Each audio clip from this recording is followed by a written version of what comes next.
This is an exciting concept for me because whenever I've spoken about the topic of grace, I can see people's eyes light up. They go, wow, tell us more about this. This is really what we need. The idea of grace is not so much what I've written in the book, but the concept. It's right for our times. People are hungry for it, and people want to find ways they can implement it in their own life.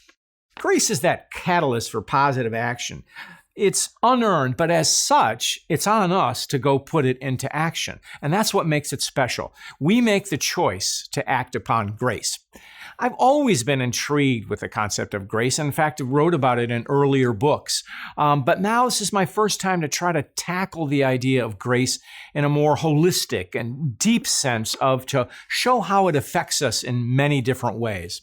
Grace is a selfless concept, and that concept of selflessness, I think, is important to leaders because what leaders learn very quickly is that it's not about you, it's about them. You create that situation where individuals can succeed.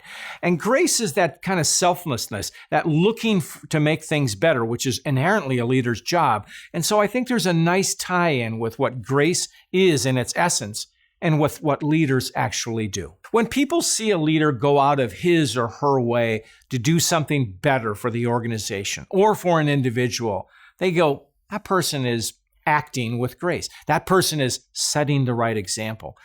And that's a role modeling behavior. So in that way, leaders can drive grace. There's a lot of stories in grace, and that's purposeful because you can only illustrate grace by what people do. And so there's famous people in the book and not so famous people. And the reason I chose this blend is because I want to show the differences between people do big things and all of us can do little things. And it's that blend that enriches grace in a macro sense, but also in a micro sense. And that's why grace is not only tangible, but it's accessible.